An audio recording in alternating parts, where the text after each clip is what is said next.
સર્વ ગુરુઓના ગુરુ એટલે કે આદિ ગુરુ તરીકે વ્યાસને સનાતનીઓ હંમેશા માનતા આવ્યા છે. આમ તો એમની જન્મ જયંતિ વૈશાખી પૂર્ણિમાએ છે, પરંતુ આષાઢી પૂર્ણિમાએ ગુરુ પૂનમ ઉપર વ્યાસે આપણા ઉપર જે ઉપકારો કર્યા છે એને સ્મરીને આપણે એને વ્યાસ પૂર્ણિમા પણ કહીએ છીએ. વ્યાસ ભગવાને આપણને પ્રસ્થાન તરઈ આપી, ગીતા ઉપનિષદ બ્રહ્મસૂત્રો, વેદોનું વિભાજન કરી આપ્યું. એની સાથે એમણે એ શાસ્ત્રોની અંદર ગુરુનો મહિમા અને ગુરુના લક્ષણો અને ગુરુ શિષ્યનો સંબંધ કેવો હોવો જોઈએ એ બધું આપણને સારી રીતે સમજાવ્યું. એટલે આપણે આ પૂર્ણિમાને વ્યાસ પૂર્ણિમા પણ કહીએ છીએ. વાસુદેવ મહાત્મા જે સ્કંદ પુરાણ અંતર્ગત છે એમાં કહેલું છે કે જેટલી કંઈ બધી પ્રવૃત્તિઓ છે એમાં અશાંતિ રહેલી છે. અને વાતે સાચી છે કે આપણે જે કંઈ પ્રવૃત્તિ કરીએ, ત્યાગી કે ગૃહી, એમાં કંઈ ને કંઈ અશાંતિ તો રહેવાની છે. કંઈક આપણને અધૂરપ રહેવાની, એમાં સુખ દુઃખ આવવાનું, એમાં જય પરાજય આવવાનો, હર્ષ શોક આવવાનો, એમાં આપણને હતાશા અને નિરાશા પણ આવે. સંસારીઓ માટે કે નોકરી ધંધાની મુશ્કેલીઓ ઊભી થાય, દીકરા દીકરીઓના અનેક પ્રકારના પ્રશ્નો છે એ બધા આવીને ઉપસ્થિત થઈ જાય. એટલે એ વખતે એટલી બધી અશાંતિ થાય કે એમ થાય કે શું કરવું. આપણને એમ થાય કે શાંતિ ક્યાં છે? તો ભગવાન સ્વામિનારાયણે વેદરસમાં કહ્યું કે શાંતિ તો નારાયણના ચરણારવિંદમાં છે. એટલે હવે એ ચરણારવિંદ સુધી પહોંચાડે કોણ? એટલે ભારત વર્ષમાં આ એક મોટી વાત બનેલી છે કે ભગવાનના ચરણારવિંદ સુધી જે આપણને પહોંચાડે એને ગુરુ કહેવા. તો આ ગુરુની વ્યાખ્યા આ છે કે ભગવાનના ચરણ સુધી આપણને પહોંચાડે કે જ્યાં અસીમ અખંડ શાંતિ રહેલી છે. બધા પ્રશ્નો ત્યાં શાંત થઈ જાય ત્યારે ગુરુનું સ્થાન આ રીતે બહુ જ મહત્ત્વનું રહ્યું છે કે આપણને ભગવાન સુધી એ પહોંચાડી દે છે. એટલા માટે આપણા બધા સનાતન શાસ્ત્રોએ ગુરુનો અતિ અપાર મહિમા ગાયો છે કે જીવનમાં ગુરુની અત્યંત આવશ્યકતા છે. કે છે કે મન મત્ત થઈ કોટી સાધન કરે, સદગુરુ શબ્દ વીણ સર્વે કાચો. આપણે પોતાની મન મેળે ગમે એટલા સાધનો કરીએ તો પણ શાંતિ થતી નથી. આપ જો કે દેવોના ગુરુ, દેવોના રાજા ઇન્દ્ર, એની પાસે અનંત સુખ હતું છતાં એને અશાંતિ હતી. દાનવોના રાજા વિરોચન, એની પાસે પણ ઘણું સુખ હતું તો એ અશાંતિ હતી. એટલે ઘણું બધું હોવા છતાં પણ અશાંતિ રહી. ત્યારે એ બંને પ્રજાપતિ ગુરુ પાસે ગયા ત્યારે એમને કંઈ શાંતિની અનુભૂતિ થઈ, આત્મા પરમાત્માનું જ્ઞાન મેળવીને. આપ જોયે કે નારદ એ તો સંત હતા, ત્યાગી હતા, છતાં એને પણ અશાંતિ થયેલી. અને પછી જ્યારે ગુરુ સનતકુમાર પાસે ગયા ત્યારે એમને શાંતિની અનુભૂતિ થઈ. એટલે એનો અર્થ એવો થયો કે ત્યાગી અથવા ગૃહી બંનેને શાંતિ માટે ગુરુની આવશ્યકતા છે. એટલે એ ગુરુ મળવા જોઈએ. અને એ સિવાય ગમે એટલા સાધનો કરીએ તો પણ શું થાય? મેં આગળ કહ્યું એ કે ભરતજી શાંતિ માટે એક ત્યાગ કર્યો ઘરનો, મહેલનો, રાજ્યનો, પરંતુ વિજાતીય મૃગલામાં પ્રીતિ થઈ તો મૃગનો જન્મ લેવો પડ્યો. તો પોતાની મેળે પોતે જે કંઈ સાધનો કરે ને, મનમત્ત થઈ કોટી સાધન કરે, તો એનાથી શાંતિ નથી મળતી તો સમજ્યા, પણ ઉલટી અશાંતિ પ્રાપ્ત થાય છે. એવી અનુભૂતિ ભરતજીને થઈ કે અશાંતિ થઈ ગઈ એમને. એટલા માટે આ મન ધાર્યા ગમે એટલા સાધનો એ આપણને એ ભગવાન સુધી પહોંચાડતા નથી. જેમ તમે જુઓ કે દવાની દુકાનમાં તમે જાઓ અને બધી દવાઓ હોય પણ પ્રિસ્ક્રિપ્શન વગર એ દવાવાળો તમને દવા ના આપે. એવી રીતે સાધનો ઘણા બધા હોય ભગવાનને પહોંચવાના, પરંતુ ગુરુ આપણને જે કહે ને એ જ આપણા માટે સાધન સમજવું. એટલા માટે ગુરુની આવશ્યકતા હોય. જેમ કોઈ દર્દીને એક વખત કંઈ ઊંટને કંઈ ગળામાં ભરી ગયેલું, એટલે એક વૈદ્ય એને પાટું માર્યું તેલ ચોપડીને, એટલે અહીં કંઈ ગળામાં ભરાયેલું ડાળખું અંદર જતું રહ્યું. અને એવું જોઈને કોઈક ડોશીમાને એવું થયેલું, એટલે કોઈ આ ભાઈએ આ જોયેલું જાણેલું દર્દ, એટલે એણે પાટું માર્યું તો ડોશીધામમાં ગયા. એમ એક સરખી દવા કામ આપતી નથી. સંત ધનવંતર વૈદસમ જૈસો રોગી જેહુ, મુક્ત બતાવત તાહુ કો તૈસો ઔષધ તેહુ. જેવો દર્દી એવી દવા એ ગુરુ બતાવે, નહીં તો પછી એક જ દવાથી આ કંઈ દર્દો જાય નહીં. એટલે સાધના ગુરુ કહે ને એ જ આપણા માટે. જેમ સત્યકામને કહ્યું કે આ ખૂંટ લઈને જાય ને 400 ગાયોને 1000 ગાયો કરજે. હવે તો બ્રાહ્મણનો છોકરો હતો, એ કંઈ પરવાડો નહોતો કે રબારી નહોતો, પરંતુ એને આ સોંપ્યું કારણ કે જાણતા હતા કે આ દ્વારા એને મારે આ જ્ઞાન આપવું છે. એટલે ગુરુને ખબર છે કે ક્યાં રોગ છે ને કઈ દવા એને આપવી. એટલે ગુરુની જરૂર રહે, આ યાદ રાખવાનું. જનરલ ઇલેક્ટ્રિક કંપનીનું એક વખતે મશીન કંઈ બગડી ગયું, બહુ મહેનત કરી પણ કંઈ સુધરતું નહોતું, ખૂબ પૈસા ખર્ચ્યા. ત્યાર પછી જ ડૉક્ટર ચાર્લ્સ સ્ટાઇનમેટ્ઝ નામના એક ઇજનેર આવ્યા, એમને સોંપ્યું. એમણે જોયું થોડુંક 1 કલાકમાં, અને એક ખિસ્સામાંથી હથોડી કાઢીને આમ ટકોરો માર્યો અને મશીનો ચાલતા થઈ ગયા. એણે બિલ મોકલ્યું $10,000.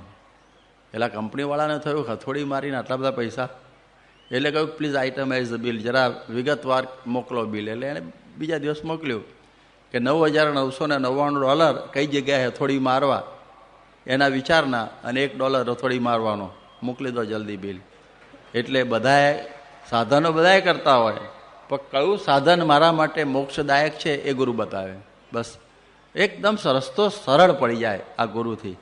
નહીં તો ફાંફા મારીને મરી ગયા ને તોય ઠેકાણું પડે નહીં. એટલે ગુરુ થકી એકદમ સરળતા આપણને પ્રાપ્ત થાય. એટલે આપણા ત્યાં કહ્યું કે માના આદિ શત્રુ મહાન, નિજ છંદે ન મરાય, જાતા સદગુરુ શરણમાં, અલ્પ પ્રયાસે જાય. આત્મસિદ્ધિ શ્રીમદ રાજચંદ્રની કે કામ ક્રોધાદિક શત્રુઓ ટળવા બહુ મુશ્કેલ, પણ ગુરુ આટલું કે ગાર કરી લો, નીકળી જાય કામ. ચંપાનું ફૂલ સૂંઘી લો, નીકળી જાય કામ. એટલે બહુ જ સરળ પડી જાય, અતિ સરળ. એટલે આ ગુરુની પાસે આ જવાનો ફાયદો. એટલા માટે આપણા બધા આપણા ભક્ત સંતો બધા આ જ કહે છે કે સુગરા હોય સો ભર પીએ, નુગરા જાય પિયાસા. ગમે એટલા તમે પોતાની મેળે પ્રયત્ન કરશો, પણ ગુરુ વગર બધું તરસ જ છે. દાસી જીવનના આ શબ્દો છે. એમણે કહ્યું કે ગુફામાં બેસી મર કરે સાધના, અને મર ધારે ગોટકા, અને ભાવડ પીર થઈ પૂજાય, અને દિગંબર થઈ ખેલે દેશમાં, પણ ગુરુને મુક્તિ ન થાય. ગુરુ વગર મુક્તિ થાય નહીં. આપણને કબીર પણ એ જ વાત કરે છે કે શંકર બિરંચી સમ હોય તો પણ ગુરુ વિના મુક્તિ ન હોય, એક ભવસાગરા તરી શકાય નહીં. એવું બધા શાસ્ત્રો આપણને સમજાવે છે, હકીકત પણ છે. એટલે કહે છે કે તસ્માદ ગુરુમ પ્રપદ્યેત જિજ્ઞાસુ શ્રેયમુત્તમમ, શાબ્દે પરે ચ નિષ્ણાતમ, બ્રહ્મણી ઉપસ્માશ્રયમ. ભાગવતે કહ્યું એટલા માટે ગુરુ જીવનમાં જોઈએ ને જોઈએ. કઠોપનિષદ પણ કહે છે કે ઉત્તિષ્ઠત જાગ્રત પ્રાપ્ય વરાન નિબોધત, ક્ષુરસ્યધારા નિશિતા દુરતયા દુર્ગમ પથસ્તત કવયો વદંતી. ભગવાનના માર્ગે ચાલવું ને અસ્ત્રની ધાર પર ચાલવા જેવું કઠણ છે. એટલે પોતાની મેળે તો મજા આવવાની જ નથી, પરંતુ જ્યારે ગુરુ મળે અને એમ કહો કરે, એમ કરશો તો જ પાર પડશે. બાકી ચેવન પરાશર સૌભરી બૃહસ્પતિ બધા કેટલા બધા તપ કરીને મરી ગયા પોતાની મેળે, પરંતુ આ બધું ઠેકાણું પડ્યું નહીં. ગુરુ છે ને એ દીવો છે, અને એ દીવાથી આપણને ભગવાનના દર્શન થાય. હનુમાન ચાલીસામાં તુલસીદાસ પહેલું જ કહે છે કે શ્રી ગુરુ ચરણ સરોજ રજ, નિજ મન મુકુર સુધારી. આપણા મન રૂપે અરીસાને સાફ કરવો હોય તો ગુરુના ચરણની રજની આવશ્યકતા. એટલે ગુરુ પાસે બેસવું અને આ જ્ઞાન પ્રાપ્ત કરવું, જેને ઉપનિષદ બીજા શબ્દોમાં કહીએ. એટલે એ દૃષ્ટિથી ગુરુની અત્યંત આવશ્યકતા રહેલી છે. હવે જ્યારે આપણે જોઈએ કે ગુરુની આટલી બધી આવશ્યકતા રહી છે, તે ગુરુ કેવા હોય, તો મહિમા કયો ગુરુનો, પણ એ ગુરુ કેવા હોવા જોઈએ એ પણ મહત્ત્વનું છે. લોકોના મનમાં એવું હોય કે કોઈ મૌની હોય, દિગંબર હોય, ગુફા સેવી હોય, પ્રવચન અદ્ભુત કરતા હોય, સારા ગાયક હોય, આવું બધું હોય એટલે તરત જ ગુરુ માની લે અને પછી ઘેર ફોટો લાઈન પૂજા કરવા મંડી પડે. કોઈ ચમત્કાર બતાવતો હોય, પરચા પૂરતા હોય, કોઈ મનની વાત કહી દેતા હોય, આવી બધી છીછરી વ્યાખ્યાઓ એનાથી બધા પ્રભાવિત થઈ જાય છે.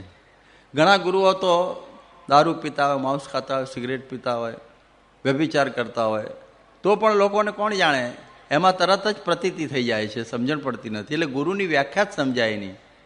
એટલા માટે ગુરુને આજે વ્યાખ્યાથી ઓળખવા, અને એવા લક્ષણો આપણે ના ઓળખ્યા હોય તો પછી જેમ કહે છે ને કે કામી ક્રોધી લોભી રે ગુરુ થઈ બેસતા રે, આવા કામી ક્રોધી લંપટ બધા ગુરુઓ થઈ જાય બોલો. અને એમાં લોકોને પાછો દિવ્ય ભાવ રહે. એટલા માટે આ લક્ષણ સંપન્ન જોઈએ. એક વખત મુંબઈની તાજ હોટલમાં એક ગુરુ ઉતરેલા, દારૂ પીએ, માંસ ખાય, વ્યભિચાર કરે, આટલું બધું કરે. ત્યારે શિષ્યો કોઈકમાં કોઈક જાગૃત કંઈક આવેલા, બમન બહેરામ જેવા, એણે કહ્યું કે તમે આ બધું કેવી રીતે કરો છો ગુરુ થઈને, કે મારો આત્મા બહુ ઊંચો ચડી ગયો છે, એને લેવલમાં લાવવા આટલું કરવું પડે, ને તમારે હું અહીં હોઉં નહીં પૃથ્વી ઉપર તમારા મોક્ષ માટે. એટલે તો એ લોકો માને બોલો. એક ગુરુ પોતાની સેક્રેટરીને પરણી ગયા તો લોકો 2 ફોટા શરૂ કરી દે, લક્ષ્મીનારાયણ અભ્યામ નમઃ કરીને લો. એટલે એવો દિવ્ય ભાવ લોકોનો હોય. એટલે કોઈ ક્રાઇટેરિયા જ નહીં કે શું કહેવાય. એટલા માટે કહ્યું છે જ્યાં સુધી શિષ્ણ ઉદરને વિશે આસક્તિ છે ત્યાં સુધી સત્પુરુષ પણ આવતું જ નથી. આ 2 વાત સમજાઈ જાય ને તો ભટકાય નહીં કોઈ દિવસ. કે સ્તન અને સ્ત્રીમાં જે આસક્ત હોય એને ગુરુ કહેવાય જ નહીં. અને આખા દુનિયામાં કરે કથા કીર્તન કાવ્ય અરથય સારવા, ભલો દેખાડે ભક્તિનો ભાવ પર ઘર મારવા, એથી કે દિન થાય કલ્યાણ જિજ્ઞાસુને જાણવું, કહે નિષ્કુળાનંદ નિર્વાણ પેખી પરમાણવું. કથા કીર્તન જે કરતા હોય એની પાછળ શિષ્ણ અને ઉદાર એટલે ધન અને સ્ત્રીની એની પ્રાપ્તિ માટે જ આ બધું ચાલતું હોય. એટલે ગુરુના અસાધારણ લક્ષણમાં આ 2 સમજવાનું, નહીંતર તો બધું એમનેમ જ ચાલે. એક વખતે એક ગુરુ હતા, હવે એ ખાલી લંગોટી જ પહેરે, એક સુકાવે ને એક પહેરે, એટલે લોકોનો બહુ ભાવ. હવે પેલો લંગોટી છે ને એક સુકાવેલી ઊંધડો લઈ જાય એટલે એક બિલાડી રાખી, એટલે બિલાડી માટે પછી દૂધ હોય એટલે બકરી રાખી, બકરીને ઘાસ હોય તો કંઈક ઘાસનો ટુકડો કંઈક જમીનનો લીધો. પછી આમાં ઘાસ કાપવા માટે બધી ભક્તાણીઓ આવે સેવા માનીને, એમાં એક સાથે કંઈક સંબંધ થયો અને 2-3 છોકરા થઈ ગયા. અને પછી મોટી દીકરી હશે એટલે પેલી બાઈએ કહ્યું જો છોકરા મોટા થાય છે આ બધી દીકરી વગેરે, માટે તમે આ લંગોટી પહેરો છે ને એની ઉપર ધોતિયું પહેરતા જ આવા શોભતું નથી. ત્યારે પેલો એકદમ ગુરુ ગરમ થઈ ગયો કે અબે રંડી તું તો કલ સે आई, लंगोटी पहनना ये हमारा जो गुरु का धर्म अनादि काल से चला आता है, क्या मेरा गुरु का धर्म छोड़ दो. પેલી બાઈ હસવા માંડી ગયા, 4 છોકરા થઈ ગયા ત્યાં સુધી ગુરુનો ધર્મ યાદ ના આવ્યો અને લંગોટી ઉપર ધોતિયું કરવાનું કહું છે એમાં ગુરુનો ધર્મ યાદ આવી ગયો અને એકદમ. એટલે આવા ગુરુ હોય અને એને પણ બધા માનનારા હોય છે પાછા. એટલે આપણને તો બહુ આશ્ચર્ય લાગે કે આવા પ્રકારના ગુરુઓ માનનારા હોય. ત્યારે આ એક બહુ મોટામાં મોટી આ એક ઘટના બની કે સહજાનંદ સ્વામીએ ગુરુ અગુરુના લક્ષણો આપણને સમજાવ્યા.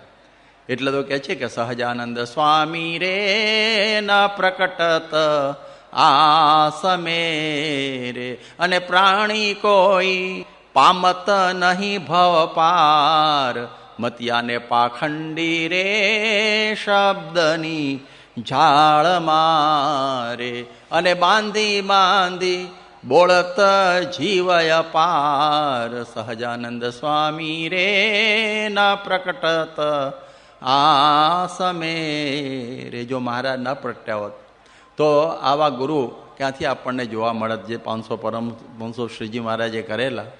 એટલા માટે કહ્યું કે કાંતા કનક સૂત્રેણ વિષ્ટિતમ સકલમ જગત તાસુ તેષુ વૃક્તયમ દ્વિભુજ પરમેશ્વર. કાંતાના કનકથી આખી દુનિયા વીંટળાયેલી છે, એનાથી વિરક્ત આ તો ભગવાનનું સ્વરૂપ હોય એવા સંત જ હોય.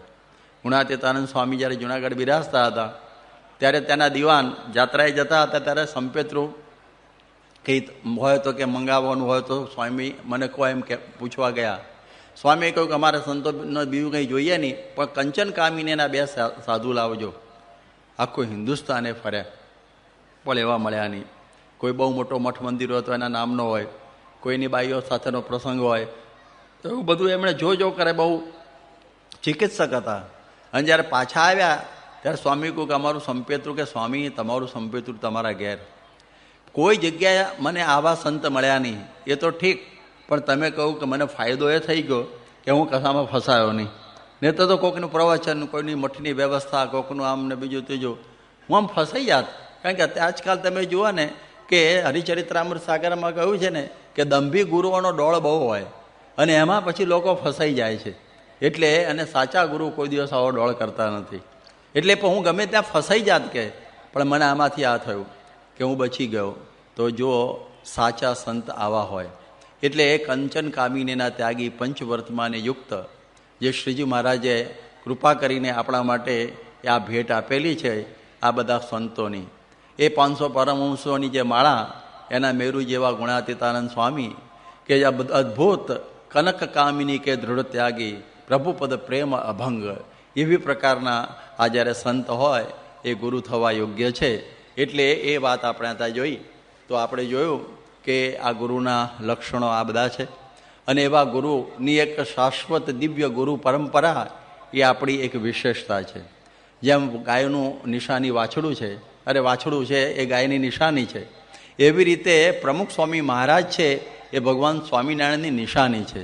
જો એ ના હોત ને તો આપણને એમ થાય કે આપણે ભગવાન સુધી પહોંચી શકત જ નહીં, કે આવી સ્થિતિ આપણે પામવાની યોગ્ય આપણે પામી શકાય એવી કલ્પના ના આવત. એટલા માટે ગુરુ છે આપણા માટે આદર્શ છે, આઈડિયલ છે, કે આપણે પણ એમના જેવા થઈ અને પરમાત્માની ભક્તિ કરવાની છે.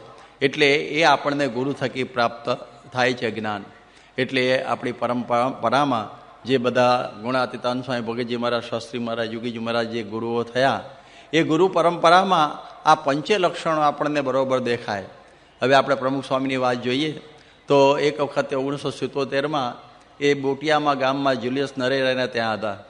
અને એમને કહ્યું કે મારા માતુશ્રી 90 વર્ષના છે અને તમે સ્વામી આશીર્વાદ આપો, બાજુના રૂમમાં છે.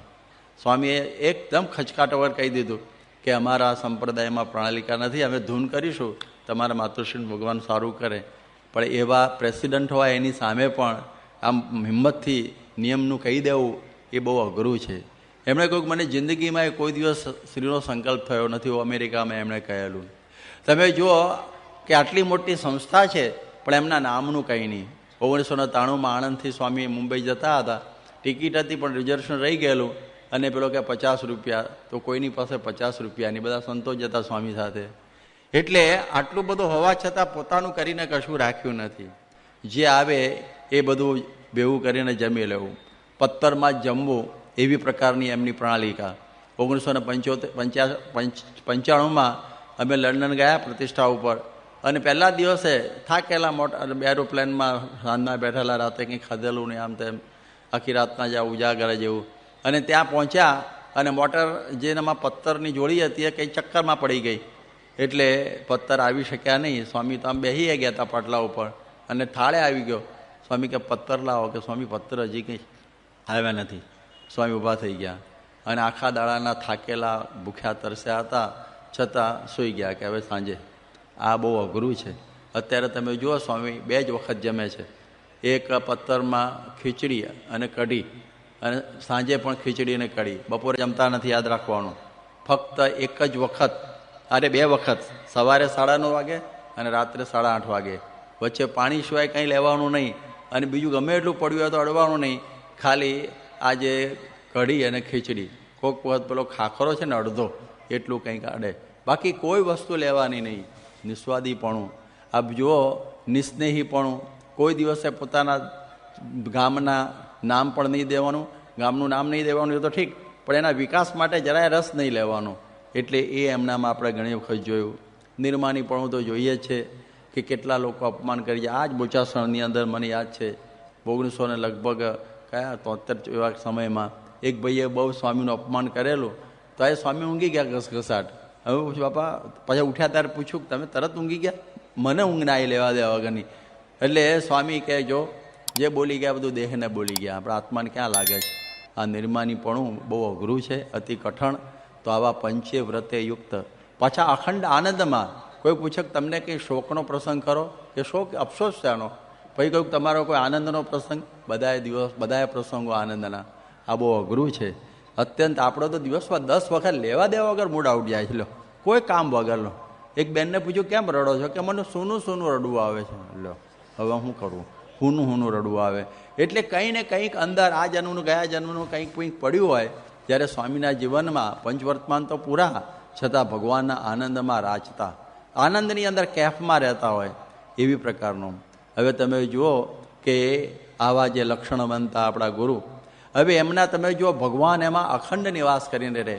એટલે આપણે એને ભગવાનનું સ્વરૂપ કહીએ, અક્ષર બ્રહ્મનું સ્વરૂપ કહીએ છીએ, જેમાં ભગવાન અખંડ રહે છે.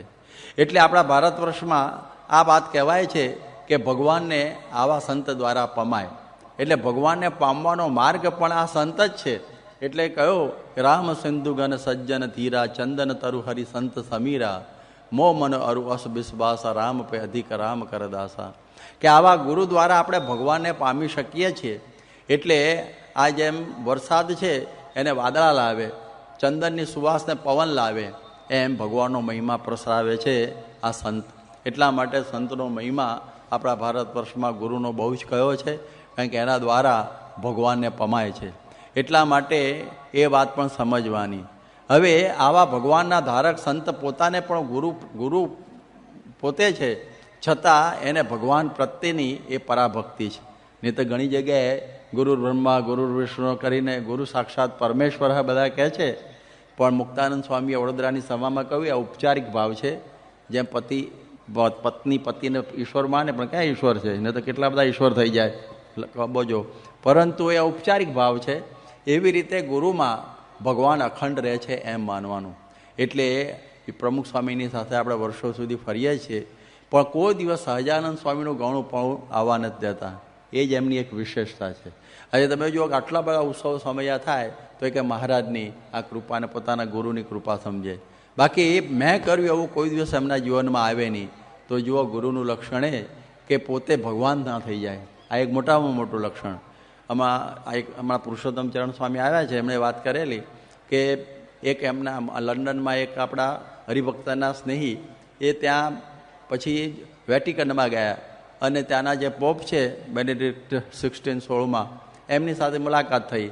અને પછી એમણે પ્રમુખ સ્વામીની સહેજે વાત કરી અક્ષરધામની નહીં ગઈ. પોપ કહું મને બધી જ ખબર છે, અક્ષરધામ કેવી રીતે બંધાયું, પ્રમુખ સ્વામી શું છે, આ છે તે છે, બધું જ હું જાણું છું. પણ મારે એક પ્રશ્ન છે કે શું કે આ પ્રમુખ સ્વામી પાસે આ બધી શક્તિના ઐશ્વર્ય છે એ કુદરતી છે કે પછી બીજી રીતે આવેલું છે? ત્યારે પેલા ભાઈઓ તો કહી દીધું એ તો કુદરતી જ છે, એમનામાં પહેલાંથી જ છે. પછી આ વાત જ્યારે પુરુષોત્તમ સ્વામી કહ્યું, પેલા ભાઈ આવું કહ્યું, સ્વામી તરત બોલ્યા આમ તો પોતે સાક્ષાત અક્ષર બ્રહ્મ છે એટલે બધું કુદરતી જ હોય, પણ જુઓ કેવો ભાવ કે એવું કહેવું જોઈએ ને, કાં તો ભગવાન સ્વામિનારાયણને અમારા ગુરુ શાસ્ત્રીમાં યોગી બાપાએ આપેલી શક્તિથી કામ થાય છે, કુદરતી શાનું એમ? તો જુઓ આ ગુરુ ભક્તિ, આ ઈષ્ટ ભક્તિ એ આપણને આવા પ્રસંગમાં છતી થાય. તો આવા ગુરુ છે, તો આપણને આવા ગુરુની પ્રાપ્તિથી એમાં નિર્દોષ ભાવ રાખો. એ વાત આપણા શાસ્ત્રોએ કહેલી છે, ગુરુમાં નિર્દોષ ભાવ. યોગી બાપાએ પણ એક વખત વાત કરેલી કે ગુરુમાં એ સદાય નિર્દોષ ભાવ, એનું નામ ગુરુ પૂજન. એટલે આ પ્રમાણે ગુરુ પૂર્ણિમાનો અર્થ જ છે કે ગુરુમાં સમ્યક પ્રકારે નિર્દોષ બુદ્ધિ. એ આપણી મોટી સાધના છે કે મને કરીને એમને નિર્દોષ જાણવા. એટલે એમાં કોઈ માયિક દોષ છે નહીં તો આપણે જાણીએ છીએ, પણ ગુરુની કોઈ ક્રિયામાં આપણને જ્યારે મનુષ્ય ભાવ ના આવે ત્યારે સમજવું કે ગુરુ પૂજન આપણે બરોબર કર્યું કહેવાય. એટલા માટે ગુરુમાં એક જો દિવ્ય ભાવ ના હોય તો પછી કોઈ કાર્ય જ ના થાય તમારાથી. આપણે એને તો બસ કરીશે વચનમ તવ, આપ કહેશો એમ જ મારે કરવું છે. આ સાધના છે કે ગુરુમાં દિવ્ય ભાવ, ગુરુ કહે એમ કરવું, કે આપ જેમ કહેશો એમ જ મારે કરવું છે. તો જ આપણે ગુરુ માને કહેવાય. નહીં તો કોઈ ગુરુ માનવાનો અર્થ જ નથી. અને જે ગુરુને દિવ્ય ના માનતા હોય તો ગુરુની જરૂરિયાત શું છે એવા ગુરુની? એટલે ગુરુમાં હંમેશા દિવ્ય ભાવ, એમની આજ્ઞામાં ટૂંક થવું, એમના ગુણોગાનું ગાન ગાવું, એટલે મન કર્મ વચને એમની આ સેવા કરવી. એટલે એ દૃષ્ટિથી આ ગુરુનો આવો સંબંધ આપણે સમજવાનો. હવે આપ જુઓ કે ગુરુ અને શિષ્યના સંબંધમાં આ મહત્ત્વની બાબતે આવી કે એમની આજ્ઞા. આપણે એક વખતે મુંબઈમાં સમયો હતો ત્યારે સિવાય સુબ્રમણ્યમ હવાઈ ટાપુ છે અમેરિકાનો, એના એક મંદિરના મહંત આવેલા અને આપણને બધાને એ જ કહેલું કે ઓબે યોર ગુરુ, ઓબે યોર ગુરુ, ઓબે યોર ગુરુ. તમારે કંઈ જ બીજી સાધના કરવાની નથી. તમારા ગુરુ જેમ આજ્ઞા કરે ને એ પ્રમાણે તમે વર્તો, એ મોટામાં મોટી સાધના. તો આપણા દોષો ટાળવા માટે, આપણે નિર્દોષ થવા માટે, ભગવાનની ભક્તિપરાયણ થવા માટે આ મોટામાં મોટું એ છે કે આપણે એમની બધી આજ્ઞાઓ પાળવી. અને જ્યારે ગુરુની આજ્ઞા આપણે પાળીએ ત્યારે આપણા ઉપર ગુરુ રાજી થાય છે અને પછી આપણો ઘાટ ઘડે છે. કારણ કે ગુરુ આપણને જ્યારે આજે ગુરુ પૂર્ણિમા છે, ગુરુ પાસે શાના માટે બધા આવ્યા છીએ આપણે? બ્રહ્મરૂપ થવા માટે. તો ગુરુઓ આપણને આ કાર્ય કરે છે કે આપણો આખો ઘાટ કલેવર બદલી નાખે. દેહભાવમાંથી બ્રહ્મભાવ લાવી દેવો, જીવભાવમાંથી બ્રહ્મભાવ, એ સહેલું નથી, બહુ અઘરામાં અઘરું છે. પણ આ ગુરુની પાસે આવ્યા અને એના નિર્દોષ માનીને એને શરણે આવી ગયા એટલે બધી ચિંતા પછી એને થઈ જાય છે. એટલા માટે બ્રહ્માનંદ સ્વામી કહે છે કે જૈસે હું હેમ હુતાસા મેડાર કે ધોય બિકાર સોનાર તપાવે, વ્યોતત જ્યું દરજી પટફાર કે કાષ્ટકો બાળ સુથાર બનાવે, પાત્ર કુલાલ શિલાકર પાહન લોહ લોહાર સુધાર હિલાવે, યું શિષ્ય કુ ગુરુદેવ સુધારત સોહી બ્રહ્માનંદ આનંદ પાવે. તો એમાં ગુરુની કસણી ખંભી પડે. ગુરુની કસણી ન ખમીએ તો પછી એ બ્રહ્મભાવ કોઈ દિવસ આવે જ નહીં. એ જેમ સોનાને તપાવે તો એ સોનું શુદ્ધ થાય છે. જેમ લોઢું છે એને પણ તપાવીને અંદરથી ઘાટ ઘડે છે, જેવી રીતે માટીને પણ ખૂબ કસણી આપીને પછી કુંભાર એમાંથી માટલું કેટલા પ્રોસેસ પછી ઘડી આપે છે. એવી રીતે ગુરુ આપણને બ્રહ્મરૂપ કરવા માટે આપણને જબરજસ્ત કસણીમાં લે. ભગતજીને કેવા કસણીમાં લીધા, એ તો આદર્શ છે આપણા માટે. પણ આપણે સાધના માટે એમનો દાખલો લઈએ છીએ. તેવી કસણીમાં પણ પાછો ન પડે ત્યારે આ વાત બને એવું છે. નો પેઇન નો ગેઇન. કંઈક આપણે આપીએ નહીં તો કંઈ પામીએ નહીં. એટલે અહીં આગળ તો હારીને જીવવાનું, મરીને જીવવાનું, હારીને જીતવાનું, મરીને જીવવાનું અને આપીને લેવાનું, એવો આ ગુરુ પાસે ઘાટ હોય છે. તો ગુરુ જેમ જેમ કસણી આપતા થાય એમ એમ આપણે રાજી થવું. કારણ કે આપણો ઘાટ બદલી નાખે, આપણનું આખું જીવન પરિવર્તન કરી નાખે. જેમ કહે છે બ્રહ્માનંદ સ્વામી કે આ કેવું પરિવર્તન કરી દે છે આપણું આ ગુરુ. ગુરુદેવ જનની જન કરું સંબંધી બંધુ, પૂરન અત્યંત સુખ ગુરુ હું સે પાયો હૈ, નાસિકા બદન બેન દિને ગુરુ દિવ્ય નૈન, શોભિત શ્રવણ દે કે શબ્દ સુનાયો હૈ, ગુરુ દિએ કર પાવ શીતળતા શિષ્ય ભાવ, गुरुदेव पिंड हूँ में प्राण ठहरायो है, कहता है ब्रह्मानंद काय मन कंद सुख दया सिंधु, गुरुदेव मेरो घाट दूसरो बनायो है. આપણો આખો ઘાટ બીજો બનાવી દે. આખો ઘાટ બદલાઈ જાય. બોલો, આખો ઘાટ, કાન નાક બધું આપી દે. તો કાન નવા કાપીને બીજા ચોંટાડતા હશે, પણ જે કાન જગતની વાતો સાંભળતા હોય, ભગવાનની વાતો સાંભળે, જે હાથ બીજા ત્રીજામાં જતા હોય, ભગવાનની સેવામાં જાય, એમ આપણી બધા જ અવયવો એ ભગવાન સન્મુખ કરી દે. જે આપણે જોયું ગુણાતીતાનંદ સ્વામી વાલેરાવાળું ને બધાના ફેરફાર કર્યા. આ ગામમાં હીરામુખીનો ફેરફાર શાસ્ત્રીજી મહારાજે કર્યો. યોગી બાપાએ કેટલા બધા યુવાનો અને એના બધાના જીવનનો ઘાટ બદલી નાખ્યો. પ્રમુખ સ્વામી આદિવાસીથી વિદેશી સુધીના કેટલા બધા લાખો લોકોના જીવનના ઘાટ બદલી નાખ્યા. એ બધા દાખલાઓ જોઈએ ને તો પાર આવે નહીં, એટલા બધા છે. તો ગુરુ કરવા, તો જેના ગુરુ કેવા છે એ જોવું, એ કેવા છે, અને એના થકી જે શિષ્ય થયા એ કેવા. તો એના ઉપરથી એનો ખ્યાલ આવે તો પ્રમુખ સ્વામી આવું મહાન કાર્ય આ પૃથ્વી પટે આપણા માટે કર્યું છે. તો આવા ગુરુ જે આપણને પ્રાપ્ત થયા, હવે આપણે શું કરવાની વાત આગળ સમજવાની કે આવા ભગવાનના અખંડ ધારક જે સંત એ આપણને ગુરુ થયા. આપણો ઘાટ ઘડવા માટે આપણને આ પ્રમાણે એમણે આટલી મોટી કૃપા કરેલી છે. તો આપણે એને શું અર્પવું? આજે ગુરુ પૂર્ણિમામાં ગુરુ પૂજન થાય, લોકો કંઈ ને કંઈ ભેટ ધરતા હોય ગુરુને. હવે આપણા ગુરુને તો શું ભેટ ધરવાની હોય? ઠાકોરજી છે આપણા માટે, તો જે આપવાનું હોય એને આપીએ છીએ. પણ ગુરુ દક્ષિણાની દક્ષિણા એ બહુ મહત્ત્વનું છે ગુરુ પૂર્ણિમામાં. એટલે એ પણ બહુ જ મહત્ત્વની વાત આવે છે. તો કહે છે કે ગુરુને મન અર્પણ કરવું. આપવાનું શું છે? મન. આમ લાગે સાવ સહેલું, આ તો કે હારો મફત જેવું થઈ ગયું, આ તો તદ્દન, પણ બહુ અઘરું છે. મન અર્પણ કરવું એ બહુ આપણે સમજીએ એટલું સહેલું નથી. પણ જો ગુરુને મન અર્પણ કરી દઈએ તો કશું જ બાકી રહે નહીં. સાધના બધી પૂરી. એક વખતે ઈરાની સંત હતા જૂનું, એની પાસે એક શિષ્ય ગયો. એને કે તમારે ત્યાં સાધના શું છે, મારે આવું છે કે દાણા પાણા ઉપવાસ ઊંધા માથે કંઈ એવું કે ના, એવું કશું જ નથી. અહીં તો તમને જે ગમતું હશે મન ગમતું એ નહીં કરવા દેવાનું, અને જે નહીં ગમતું હોય એ કરવા દેવાનું. કરવું પડશે. ત્યારે પેલું કે આ તો સાધના બહુ અઘરી છે, એટલા માટે મનને ભગવાનમાં જોડવું એનાથી કોઈ મોટી સાધના, અરે ભગવાન ગુરુમાં જોડવું એનાથી કોઈ મોટી સાધના નથી. એટલે જ્યારે ગુરુને મન સોંપી દઈએ ત્યારે પછી આપણને એ જ્યાં ભગવાન સુધી પહોંચાડવાના હોય તે ચોક્કસ પહોંચાડી દે. એટલા માટે બ્રહ્માનંદ સ્વામી છેલ્લે કહે છે કે પથ્થર કી જાતે હીરા ચિંતામણી પારસ મોતી પુખરાજ લાલ શાલ ફેરડારીએ કામધેનુ કલ્પતરુ આદિ કે અનેક નિધિ સકલ વિનાશવંત અંતર વિચારીએ સબ હી જહાન માહી દૂસરો ઉપાય નહીં ચરણો મેં શિષ્યના મિદીનતા ઉચ્ચારીએ. કહે છે કે પથ્થર આપણે ભગવાનને હીરા મોતી જે કંઈ આપવાનું હોય, પણ કહે છે આ બધાનો કોઈ અર્થ નથી, આ બધું બેકાર છે. પરંતુ કહે છે કહત હે બ્રહ્માનંદ કાયમન બાની કરી કોણ એસી ભેટ ગુરુ આગે રાજ આગે ધારીએ. આ બધામાંથી કઈ ભેટ આપવી? તો બસ આટલું જ છે કે ચરણો મેં શિષ નામી દીનતા ઉચ્ચારીએ સબ હી જહાનમાં હી દૂસરો ઉપાય નહીં ચરણો મેં શિષ નામી દીનતા ઉચ્ચારીએ. જો આટલું કરીએ ને તો પ્રીતઃ ગુરુ, જે પ્રાજી થયેલા ગુરુ આપણને અક્ષરધામ આપી દે છે. એટલા માટે આ ગુરુનો આટલો અતિ અપાર મહિમા છે, એનો આપણી સાથેનો આવો સંબંધ છે. આપણા બહુ સદભાગ્ય છે કે શ્રીજી મહારાજ પોતે તો પધાર્યા પણ પોતાની સાથે આવા ગુણાતીત ગુરુ લાવ્યા.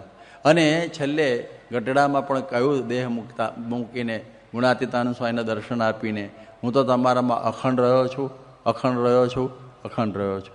એટલે ગુણાતીતમાં મહારાજ અખંડ રહ્યા છે.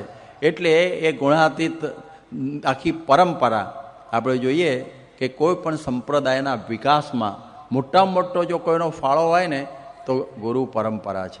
જો મજબૂત ગુરુ પરંપરા ના હોય તો એ સંપ્રદાય ખલાસ થઈ જાય. પછી બધો ચાલવા ખાતર ચાલે, અને ગુરુ પછી બેસવા ખાતર ગુરુ બેસી ગયો હોય એનો કોઈ અર્થ નથી રહેતો. એક વખત અમે જુનાગઢ તરફ હતા અને એમના શિષ્યો અમને વાત કરતા કે અમારા ગુરુની ગાદી 400 વર્ષ જૂની છે. બહુ સારું, પણ કે વર્તમાન ગુરુની ખબર બહુ રાખવી પડે છે. કેમ? એમ કે રાતે સિનેમા જોવા જતા રહે છે જુનાગઢે, એટલે ચોકી રાખવી પડે છે. હું છોડી દો ને આવા ગુરુને શું કામ? ના કે ચાલે આવ્યા છે છોડાય નહીં. એટલે ઘણી વખત આવા ગુરુઓ ચાલે આવતા હોય એને છોડી શકતા નથી. આપણે જોઈએ કે ઘણા બધા વિચિત્ર ગુરુ, એમાંથી કોઈ કસ ના હોય, કોઈ પ્રકારે એનામાં કંઈક બરકત ના હોય, પણ મૂકી શકતા નથી. એવું એ બને.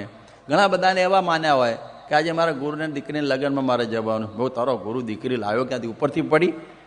અખંડ બ્રહ્મચર્યવાળા ગુરુ જોઈએ. હવે આવાઓને માનીને એવી પરંપરાઓ પણ ચાલે છે. ત્યારે આપણા ત્યાં આ દિવ્ય ગુરુ પરંપરા આપણે જોઈએ કે કેવી એક સરખી અક્ષુણ્ય ગુણાતીત ગુરુની પરંપરા ચાલી આવે છે. આજે એવું ભગતજી ગુણાતીતાનંદ સ્વામી ભગતજી મહારાજ, તમે જો અદ્ભુત ગુરુ શાસ્ત્રીજી મહારાજ, યોગી બાપા, આપ જોઈએ ને આમાં છાતી ઠરે એવી એક પરંપરા. અને આજે પ્રમુખ સ્વામી મહારાજ આવા આપણા ગુરુ. આપણે જોયું કે આ પ્રમાણે આજે વિશ્વમાં જે સત્સંગ વિકાસ પામ્યો છે એના મૂળમાં આ ગુરુ પરંપરા છે. એટલે એ ગુરુ પરંપરા આપણને એમ કહે છે કે સત્સંગના વિકાસનું મૂળ ભલે સાધુતા છે એમની, પરંતુ આપણી દ્રષ્ટિથી આ ગુરુ પરંપરા આ બધા ગુણોને ધારણ કરનારી એ જ મુખ્ય છે. એ ના હોત તો બધું પતી જાય. કવિ નાનાલાલ કહેતા હતા કે મહારાજ ગયા પછી શું, શ્રી અરવિંદ ગયા પછી શું, એવો સંપ્રદાયની અંદર એક અવકાશ છે. આપણે તો અવકાશ છે નહીં, મહારાજ ગયા જ નથી, ગુરુ દ્વારા પ્રગટ અને પ્રગટ જ છે. એ આપણી એક વિશેષતા છે. એને લઈને સત્સંગ લીલો પલ્લવ છે. એને લઈને આજે 5 ખંડની ધરતી ઉપર સ્વામિનારાયણ જે નામ ઉચ્ચાર થાય છે એ આ પ્રમુખ સ્વામી જે આપણા ગુરુ છે ને એને લઈને. એટલા માટે ગુરુએ કેટલો મહિમા વધાર્યો, કારણ કે એમના હૃદયમાં ઈષ્ટદેવ છે. એટલે આખા વિશ્વભરની અંદર આજે સ્વામિનારાયણ. આજે 800 મંદિરો, 800 સાધુઓ, આજે યુનોની અંદર આપણું નામ. આજે વિશ્વભરના લોકો કહે છે કે most influential people of the world, Guinness book કહે છે આખા વિશ્વમાં 6 અબજની ધર્મ ક્ષેત્રે નામ છે પ્રમુખ સ્વામી મહારાજ, અને એ આપણા ગુરુ છે. એટલે આપણને તો કેફ ચડી જાય ને કે સૌભાગ્યનાથો મમ, તમે જેના વર્ણન કરો છો ને એ તો અમારા ગુરુ છે, એટલો કેટલો કેફ ચડી જાય. તો આપણને કેફ ચડાવવાનો આ દિવસ છે કે આપણને ગુરુ મળ્યા ગોકળીનાથ ને ગળા બળદ ને ગાલીનાથ, ધન હરે ને ધોકો ના રે એવા ગુરુ નથી મળ્યા. આપણને તો આપણો હાથ પકડીને અક્ષરધામ સુધી લઈ જાય એવા ગુરુ મળ્યા છે. પૂજ્ય કૃષ્ણશંકર શાસ્ત્રીજી એક વખતે વાત કરી લંડનમાં બહુ વર્ષો પહેલાં 1974 દરમિયાન. મને યાદ છે કે તમને આ લંડનમાં કરોડો અબજો પાઉન્ડ દેનારા મળશે, પણ તમારો હાથ પકડીને અક્ષરધામમાં શ્રીજી મહારાજ પાસે લઈ જનારા પ્રમુખ સ્વામી સિવાય બીજા ગુરુ મળશે નહીં. એવું સત્સંગીઓને એમણે કહેલું. તો આપણને એવા ગુરુ મળ્યા છે કે જેની દુનિયાભરના લોકો પ્રશંસા કરે છે. દુનિયાભરના લોકોને ઈર્ષા આવે કે ભારે કહેવા તમારા ગુરુની તો વાત જ જુદી.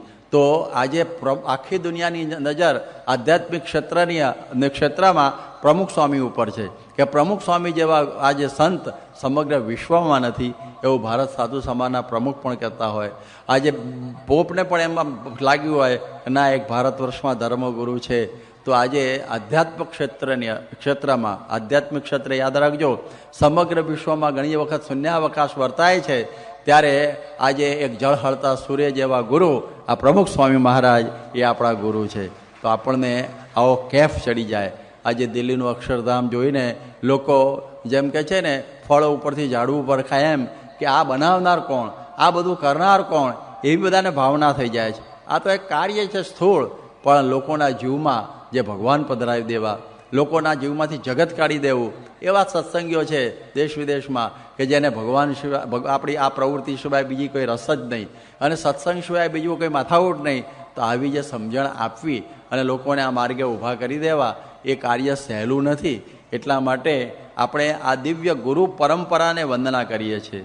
વંદે ગુરુ પરંપરામ એમ કહે છે શાસ્ત્રો, કે આપણે તો આખી એ પરંપરાને વંદન કરીએ છીએ કે જેણે આજે આપણને આટલો લાભ આપ્યો છે.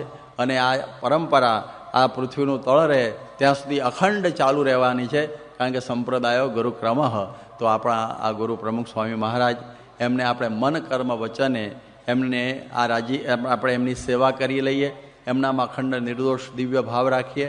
અને આપણે ગુરુ થકી આટલું જ મેળવવાનું રહે છે કે આપણને અજ્ઞાનરૂપી અંધકારનો નાશ કરી અને આપણામાં જે બધા દેહભાવ કાઢી બ્રહ્મભાવ લાવી અને આપણને ભગવાનની સેવામાં મૂકે. આ જ ગુરુનું કાર્ય છે, એ જ કરવા આવ્યા છે, આપણે એ કરાવવા આવ્યા છીએ. પણ એમને જો અનુકૂળ રહીએ તો આપણે આ ગુરુ પૂર્ણિમા વ્યવસ્થિત રીતે ઉજવી કહેવાય. સ્વામિનારાયણ ભગવાનની